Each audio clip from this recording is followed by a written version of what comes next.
नमस्कार मित्रांनो, आज या मालिकेमध्ये आपण पाहणार आहोत सावलीला आता अमृताने ज्यूस वगैरे दिलेलं असतं आणि डॉक्टरांना विचारते बरी आहे का सावली, आता काही काळजीचं कारण नाहीये ना डॉक्टर. डॉक्टर म्हणतात नाही, व्यवस्थित आहे. डॉक्टर मला जरा वेगळीच शंका येते बरं. डॉक्टर म्हणतात हो, जरा टेस्ट वगैरे पण करूया यांची. सारंग आणि जगन्नाथ एकमेकांकडे बघायला लागलेले असतात. मॅडम म्हणतात थोडे सिम्पटम्स आहे, मिळते जुळते, बघू आपण टेस्ट केल्यानंतर. आता जगन्नाथजी आणि सारंगला बाहेर जायला लावते. सारंग जगन्नाथजी बाहेर आलेले असतात आणि एकमेकांशी बोलतात की तिला कळलंय पण ती आपल्याला दाखवत नाहीये. जगन्नाथजी म्हणतात मलाही तेच कोडं पडले, तिने ऐकलंय का आपलं सगळं, म्हणून तर चक्कर आली नाही. सारंग सगळ्या गोष्टींना ज्याप्रमाणे अगदी सहज ती सामोरं जातीये ना, असं वाटतंय की सगळ्या गोष्टी लपवण्याचा प्रयत्न करते ती.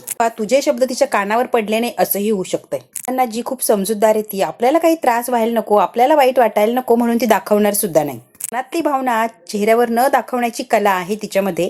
कदाचित ऐकलं असेल, सगळं कळालं असेल, पण तो धक्का आपल्याला ती दाखवत नसेल. जगन्नाथजी म्हणतात त्यात बाबतीत तर काही शंकाच नाहीये, हुशार आहे ती, आपल्याला त्रास होणार असं काही ती करणार नाही. म्हणतो आपण काय करायचं, तिला कळलं की नाही हे कसं कळणार. अमृता आलेली असते, काय कळायचं होतं सावलीला, कसली चर्चा चालू आहे तुमची. सारंग म्हणतो अगं कसं आहे, तिचं प्रेग्नंट असेल तर आधी थोडीफार तरी जाणीव झाली असेल ना तिला, तेच बोलतोय आम्ही. तर म्हणते सारंग असं नसतं रे, शरीरातले बदल जाणवायला खूप वेळ लागतो रे, इतक्या लवकर काहीच कळत नाही, त्यामुळे तिलाही काही कळलं नसणार आहे. टेस्ट करताय ना, बघू आता आल्यावर कळेलच काय झालं काय नाही. डॉक्टर आलेले असतात. सावली अमृता लगेच म्हणते सावली आहे ना प्रेग्नंट. डॉक्टर म्हणतात आत्ता जी टेस्ट केली त्यानुसार निगेटिव्ह आहे, पण बघू आता. डॉक्टर डायरेक्ट सांगतात ती प्रेग्नंट नाहीये. अमृता म्हणते नक्की खात्री केली ना, काही चूक वगैरे झाली नाहीये ना. डॉक्टर म्हणतात नाही, असं होतं की लगेच सुरुवात असेल तर कळत नाही, थोडा वेळ जाऊ देऊया, आपण परत टेस्ट करूया. जर खात्रीच करायची असेल तर ब्लड टेस्ट सुद्धा करूया आपण, मग ते रिझल्ट कळणारच. डॉक्टरांनी काय करायचं ते सांगितलेलं असतं आणि डॉक्टर येतात. अमृता म्हणते थँक्यू डॉक्टर. अमृता म्हणते सारंग टेन्शन घेऊ नको रे, देवाकडे जाऊन प्रार्थना करते की जी ब्लड टेस्ट करणार आहोत ना ती पॉझिटिव्हच यायला हवी. सारंग म्हणतो आता काय करायचंय जगन्नाथजी. जगन्नाथजी आता गळ्यातली माळ घेतात आणि देवा बारीक लक्ष ठेवा असं बोलतात. तिला तर मग खूप काळजीत असते आणि टेन्शनही आलेलं असतं की सावलीला अचानक काय झालंय. काय आता बाबाही आलेले असतात बाहेरून. तिला तर मग बाबांना विचारते काय झालं, कशी येते, आली की नाही शुद्धीवर, बरं वाटतंय की नाही. बरी येते पण चेहरा खूप कोमेजून गेलाय ग तिचा. तो म्हणते एक सांगू का, तिला दिवस तर गेले नसतील ना, मळमळणं, चक्कर येणं त्याचीच लक्षण आहे आणि कदाचित असंही होऊ शकतं म्हणूनच ती चक्कर येऊन पडली असेल. तर नाही, ती शंका होती. टेस्ट केली, निगेटिव्ह आली, प्रेग्नंट नाहीये ती. डॉक्टर म्हणाले ब्लड टेस्ट करू, रिपोर्ट आला की मग कळेल स्पष्ट. म्हणते हरकत नाही, बघू आपण आता. तेव्हा म्हणते प्रेग्नन्सीची टेस्ट आहे, तिचं पॉझिटिव्ह आली असती तर किती मज्जा ना. घरात 2-2 बाळं आले असते एकाच वेळेला, किती छान हो, किती आनंद. पण असू द्या, नाही आली तर ठीक आहे. मलाही खूप आनंद झाला असं तिलोत्तमा, पण सध्या वेगळीच काळजी आहे मला काहीतरी. काय हो, काय झालंय आणि कसली काळजी आहे तुम्हाला. कसं आहे ना, सावलीला जेव्हा चक्कर आली ना, त्याआधी जस्ट ती नीलशी बोलली आणि नीलशी बरोबर बोलून ती आतमध्ये आली आणि लगेच चक्कर येऊन पडली.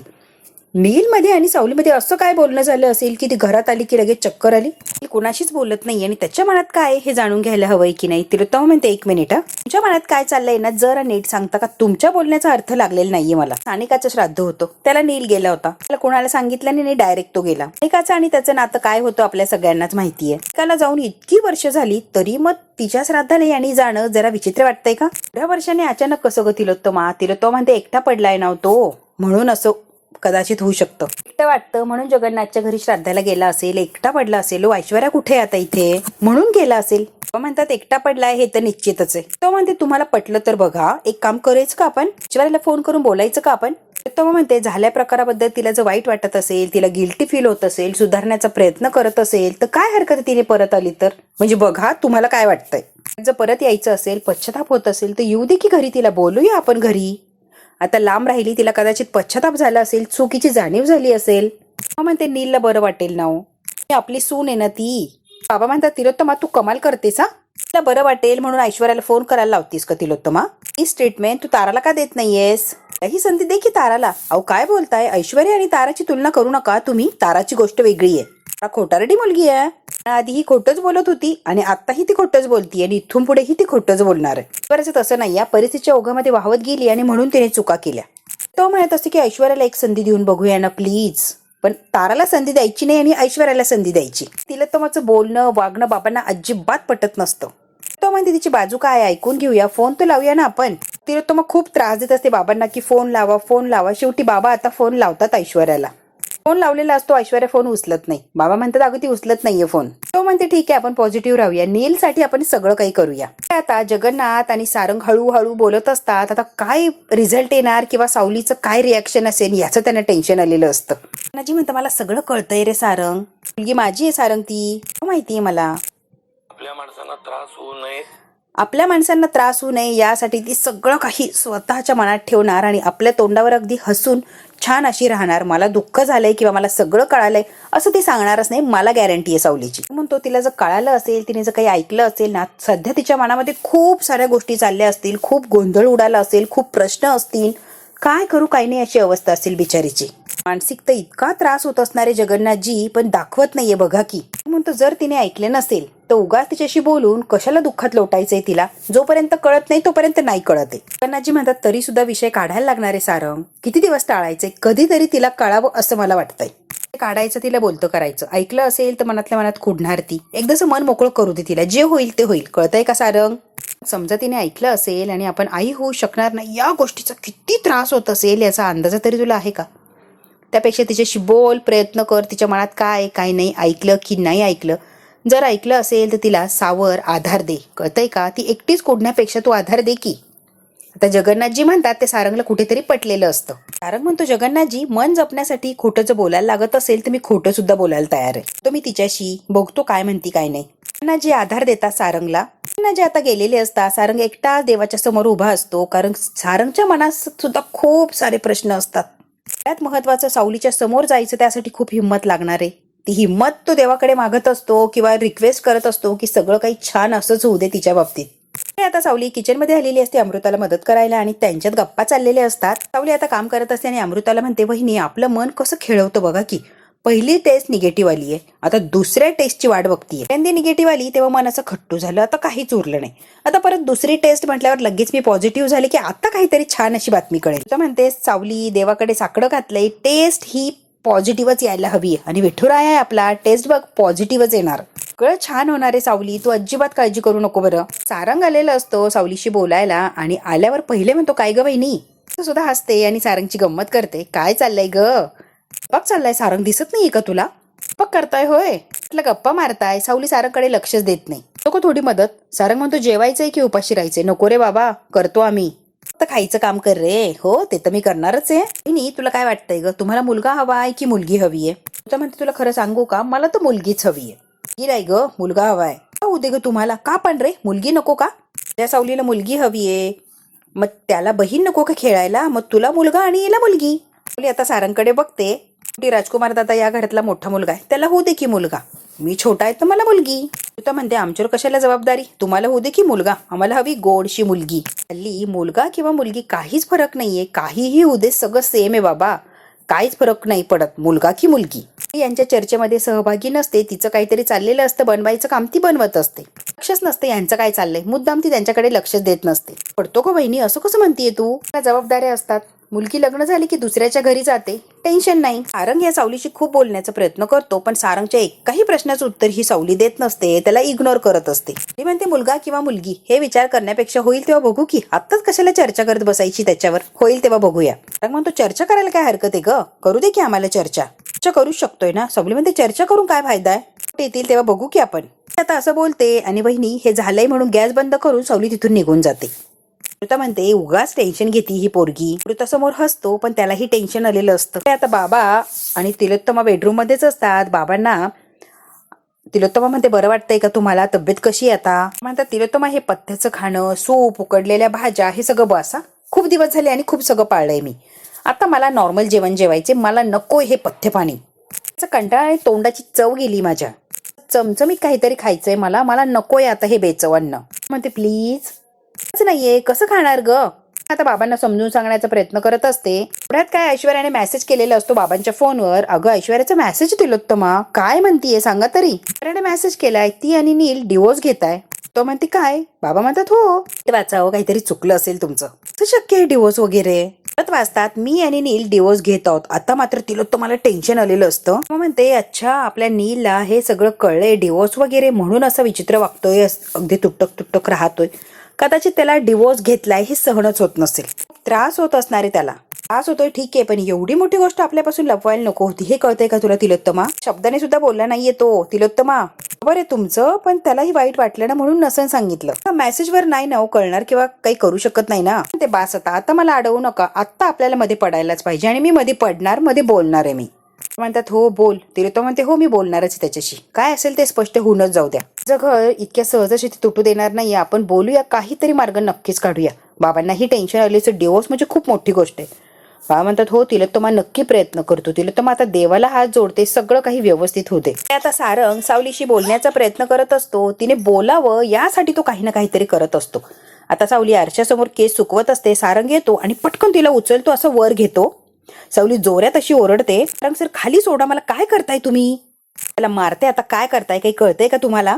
आता शहाण्या बाळासारखं सोफ्यावर जाऊन बसतो. आता सारंगच्या जवळ येते की याला काय झालंय, का नाराज झालाय हा अचानक? म्हणते सॉरी, मी तुम्हाला मारायला नको होतो, सॉरी. जवळपणा करायचं नाही ना मग सारंग सर, दिवस लांब राहायचं. आता बोलत नाही, तिला फक्त खुणावतो. म्हणजे काय सांगू, तुमची इच्छा जर पूर्ण होणार असेल तर सारंग सर. कोणती इच्छा ग? काय करताय तुम्ही? डॉक्टरांना विचारलं का? ती टेस्ट केली, त्याचा रिझल्ट कधी येणार आहे, कधी रिपोर्ट येणार आहे? विचारलंच नाहीये सारंग सर, विचारायला हवंय ना आपण त्यांना. म्हणतो हो, मग विचारा, लगेच विचारा. काय बघताय सारंग सर, विचारा की लावा की फोन. आता सावलीकडेच बघत असतो. तुम्ही आधीच फोन लावून विचारा त्यांना. सारंग म्हणतो हो विचारतो. म्हणते आतून मला असं वाटतंय की तुमची इच्छा पूर्ण होणार आहे सारंग सर. पाणी येत असतं. सारंगला माहितीये हे सगळं चुकीचं आहे किंवा हे होऊच शकणार नाहीये. बिचाऱ्या सावलीला किती आशा असतात. तिला सत्य जेव्हा कळेल तेव्हा किती त्रास होणार, यानेच सारंगला खूप त्रास होत असतो. म्हणते मी आलेच, तोपर्यंत तुम्ही डॉक्टरांना विचारा. म्हणतो तिच्या बोलण्यावरनं तर असं वाटतंय की तिने काहीच ऐकलेलं नाहीये. म्हणतो बरंच झालं तिने ऐकलं नाहीये. हे ऐकलं नाही याचा आनंद व्यक्त करायचा की दुःख, मला हेच कळत नाहीये. कारण कधी ना कधीतरी हे सत्य तिला समजायला हवं किंवा समजणार तर आहेच. आता विचार करत असतो आणि खूप टेन्शन आलेलं असतं या सारंगला. तिलोत्तमा आणि अमृता उभे असतात. त्या अवस्थेत वाकायचं नाही, बाळाला त्रास होतो, काळजी घ्यायची ग अमृता. तिलोत्तमा अमृताला सांगत असते. तेवढ्यात काय बबलू आलेला असतो घाईघाईने. नीलला सांग आईने बोलवलंय आणि लगेच बोलवलंय असंही सांग. महत्वाचं बोलायचंय तेव्हा पटकन बोलव त्याला. हो आई, लगेच जाऊन सांगतो. अरे बापरे, पण नील दादाकडे जायचंय का? म्हणजे काय, आता नीलला बोलवायचं म्हणजे त्याच्याकडे जायला लागणार ना? काहीतरी बिनसलाय, तू बोलत नाहीये. चांगला नाहीये त्याचा मूड, चांगला नाहीये. मला असं वाटतंय ना आई, आज त्याला सल्ले द्यायच्या भानगडीत आपण पडायलाच नको. त्याचा त्याला वेळ घेऊ दे. जेव्हा त्याचा मूड चांगला असेल ना तेव्हा काय सल्ला द्यायचा तो देऊया. आत्ता नको, तो फार रागवेल.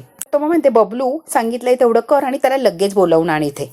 म्हणतो ठीक आहे, जातो मी. सारंगला आणि त्याच्या बायकोला सुद्धा सांग की आईने बोलवलंय तुम्हाला सुद्धा लगेच. अरे बापरे, दोघांकडे जायचंय का? अजून मोठा राडा होणार. तर मग म्हणते राडा, कसला राडा? तो म्हणते जातोच का गपचूप? आता बबलू गेलेला असतो दोघांना तिघांनाही बोलवायला. तो म्हणते आई काय झालंय, काही टेन्शन आहे का, काय चाललंय, काही कळेल का आई? त्यांना येऊन दे मग सांगते की. तो म्हणते मी यांना घेऊन येऊ का? तिलोत्तमा म्हणते हो बोलव की, त्याला सुद्धा बोलव. अमृता गेलेली असते राजकुमारला बोलवण्यासाठी. तिलोत्तमा वाट बघत असते, आता बोलवलंय, हे लोक कधी येतात आणि कधी मी यांच्याशी एकदा बोलते. इकडे आता तिलोत्तमाने त्या बबलूला तर बोलवायला पाठवलेलं असतं, पण तिलाही टेन्शन असतं की सुरुवात कुठून करू मी आता. आल्यावर नीलला काय बोलू किंवा नील काय रिॲक्ट करणार. आता इकडे भैरवीने त्या मुलाला बोलवलेलं असतं आणि त्याला विचारते की काम झालंय का, कारण तिने पैसे दिलेले असतात आणि काम करायला लावलेलं असतं. तो डॉक्टर असतो, त्याला शोधायचं असतं, त्याचा ॲड्रेस काय तो एक्झॅक्टली मिळवायचा असतो. हो मॅडम, फार महत्वाची माहिती मिळाली मला. आणि खिशातून लगेच तो काहीतरी काढतो, डॉक्टरांचा पत्ता वगैरे सगळं आणलेलं असतं, मोबाईल नंबर. मी म्हणते गुड, व्हेरी गुड. होतं काम करणार काय रे? हे तर केसबद्दल बोलले होते ना, त्या केसचे काही केस पेपर वगैरे असलं तर मिळवता येईल का आपल्याला? 100% असणार मॅडम, आपल्याला लगेच मिळणार बघा. भैरवी म्हणते काही करायचं आणि ते केस पेपर मला आणून द्यायचेत, मला हवेत, ते फार महत्वाचे माझ्यासाठी. मिळतील का? मिळतील ना मॅडम, मिळणारच. जुनी कागद तर फार वेळ लागणार आहे, म्हणजे डोक्याला एकदम त्रास होणार आहे ते काढताना, जरा डोकं लावायला लागणार आहे. जुन्या डिटेल ओपन करायला लागणार, कुणाला काही संशय आला तर अजून अवघड व्हायचा. त्यामुळे खूप जपून आणि जोखमीचं काम आहे मॅडम हे. चौकशी होऊ शकते किंवा मला कामावरून सुद्धा काढू शकतं. म्हणजे तो कळतंय ना तुम्हाला मला काय सांगायचंय मॅडम? कदाचित नोकरी जर गेली तर हातात काहीच लागणार नाही. आता भैरवीला कळायला आलं असतं पैशांसाठी हा एवढे आडेवेडे घेतोय, कळणार नाही असं काम करायचंच नाही. कुणाला कळेल असं काहीच करायचं नाही रे, गुपचूप करायचं सगळं. करायचं पण कळू द्यायचं नाही रे, सगळं काही सांभाळून करायचं काम, कळतंय का? तो आता आडेवेडे घेत असतो आणि उडवाउडीची उत्तर देतो. बरोबर आहे मॅडम तुमचं, पण कसं आहे ना, जोखीम आहे हो, खूप जोखीम आहे कामात. मी गणितच असं शिकलोय की जादाचं काम तर जास्तीचे पैसे. कसं आहे ना मॅडम, बरोबर आहे ना? तो मुद्द्याचं बोललेलं असतो, त्याला पैसे हवे असतात आणि भैरवीलाही कळत नसतं. भैरवी म्हणते ठीक आहे, तिचे पैसे मिळतील तुला, मला फक्त रिझल्ट हवाय, मला फक्त काम करून दे, तेवढे पेपर मिळून दे, तुला जास्तीचे पैसे देते मी. अजिबात काही काळजी करू नका, तुमचं काम झालंय ना असंच तुम्ही समजा मॅडम, डोंट वरी. मॅडम येतो मी. रे म्हणते थांब रे, जरा फोन दे तुझा. माझा फोन कशाला हवाय मॅडम? घाबरू नको रे, हा नंबर लाव फोन. डॉक्टरांना त्या मुलाच्या मोबाईलवरनं फोन लावायला लावत असते ही भैरवी आणि स्वतः मात्र सगळ्या गोष्टीपासून लांब राहत असते. तो आता घाबरलेला असतो. ह्या डॉक्टरांना कॉन्टॅक्ट करायचं म्हणजे माझा नंबर डॉक्टरांकडे जाणार. लावत नसतो. भैरवी म्हणते लाव की फोन, लाव, घाबरू नको. फोन लावलेला असतो आणि डॉक्टरांना फोन लगेच लागलेला सुद्धा असतो. फोन लागल्यावर लगेच उचलताय डॉक्टर. इकडून मात्र भैरवी घाईघाईने बोलते, हॅलो डॉक्टर. काय बोलताय का डॉक्टर? माझं कोण बोलताय तुम्ही? माझ्याकडे काय काम आहे? माझे डॉक्टर वडील आजारी आहेत, खूप खूप आजारी आहेत, ते तुमची मदत हवी होती. हॉस्पिटलमध्ये सुद्धा आणू शकत नाहीये, त्यांना इथे येऊनच तपासायला लागणार. मदतीला कोणीच नाहीये, प्लीज डॉक्टर मदत करा. व्हिजिट करा ना डॉक्टर प्लीज. देवी नाटक करत असते आणि त्या डॉक्टरला म्हणते जी काही फी असेल ती मी द्यायला तयार आहे, फक्त इथे येऊन तुम्ही एकदा व्हिजिट द्या प्लीज. पडल्यांना बघा, फार सिरियस आहे डॉक्टर, ते काहीतरी होईल, please help me doctor please. Bhairavi नाटक करत असते आणि बरोबर त्या जाळ्यामध्ये अडकवत असते त्या डॉक्टरला. एकदा का हिच्याकडे आला तो की बरोबर हिला हवाई ती माहिती त्याच्याकडून काढून घेणार आणि मग तिला तो मला त्रास देणार. यासाठी भैरवीने सगळं काही जाळं विणलेलं असतं. ते डॉक्टर तयार झालेले असतात. ओके, काय म्हणालात मॅडम आपलं? का नाव आहे सर माझं? सारिका राजाराम. डॉक्टर म्हणतात ओके येतो मी. काय सांगा, मी लगेच व्हिजिट करतो. आता भैरवी लगेच डॉक्टरांना ऍड्रेस सांगून टाकते. तुम्ही लक्षात ठेवा किंवा नोट करून घ्या, मी तुम्हाला ऍड्रेस सांगते. आणि भैरवीने ऍड्रेस सांगितलेला असतो. कुठे येऊन भेटायचं हे डॉक्टरांना ती बरोबर सांगते. डॉक्टर म्हणतात ओके, आलंय माझ्या लक्षात कुठे यायचंय, मी नक्की येतो, तुम्ही काळजी करू नका. तर नक्की याल ना? डॉक्टर म्हणतात हो. भैरवी म्हणते थँक्स. भैरवीने नाटक केलेलं असतं आणि या मुलाने बघितलेलं असतं ही बाई काय साधी नाहीये, खूप पोहोचलेली बाई आहे. मिनिटात रंग बदलला आणि डॉक्टरला बरोबर गुंडाळलं आणि डायरेक्ट घरी बोलवलं. फोन झाल्यावर भैरवी हसायला लागलेली असते. तुझा फोन झालं रे काम, जातो आता. सुद्धा फोन घेतो आणि लगेच इथून निघालेला असतो. भैरवी मात्र विचार करत आणि हसत असते की आता कशी सगळी गणित जुळायला लागली. इकडे आता तिलोत्तमाने एक छोटीशी मीटिंग भरवलेली असते. सारंग, सावली, बाबा, अमृता, राजकुमार, नीलला सुद्धा बोलवलेलं असतं. आता सगळेच आलेले असतात, त्यांच्यामध्ये फक्त नील नसतो. आता नीलची वाट बघत असतात. म्हणते आई काय झालंय, असं का बोलवलंय, टेन्शन येतोय हो. तो आलेला असतो. मी सांगितलं ना तो येत नाहीये. तो म्हटला मी येणार नाहीये, मूड चांगला नाहीये. तो म्हणते नाही येत म्हणजे कसं काय, आबाळ कोसळलंय त्याच्यावर, होत नाही का कोणाच्या आयुष्यात, की याच आयुष्यात झालंय. म्हटलं की असं हे चाललेलंच असतं. तो म्हणते मीच बघते त्याच्याशी आणि मीच बोलते त्याच्याशी, त्याच्याबरोबर आता जातेच मी. तिला तो मग थांब ग, करू नको, जरा वेळ घेऊ दे की त्याचं त्याला. सावली तू जा आणि बोल नील बरोबर. म्हणते मी हो तू बोल, तिलोत्तमाने जाणं योग्य नाहीये. बरं बोलते मी. तर लगेच जाते नील सोबत बोलायला. टेन्शन आलेलं असतं की आता सावली जाऊन काय बोलणार किंवा नील तिला काय उत्तर देणार. तिलोत्तमाला तर राग आलेला असतो की मला जाऊ दिलं नाही, सावलीला पाठवलं. आता सावली गेलेली असते आणि या लोकांना सगळ्यांना टेन्शन आलेलं असतं की आता काय होणार किंवा नील काय उत्तर देणार.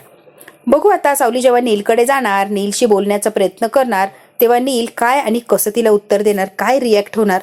सावलीवर तो ओरडणार की सावली पुढे सगळं काही तिच्या मनात ते सगळं काही सांगून टाकणार, मन मोकळं करणार आणि ते मोकळं होणार का नील? त्याच्या मनात जे खदखद आहे, काहीतरी सलतंय, ते सगळं मन मोकळं करणार का सावलीजवळ? आणि सावली सुद्धा नीलला आधार देणार आणि नील काय म्हणतोय हे तिलोत्तमाला येऊन सांगणार का? हे जर बघायचं असेल मित्रांनो तर बघायला लागणार पुढचा भाग. हा भाग इथेच संपला. व्हिडिओ आवडल्यास लाईक, शेअर, सबस्क्राईब नक्की करा. धन्यवाद.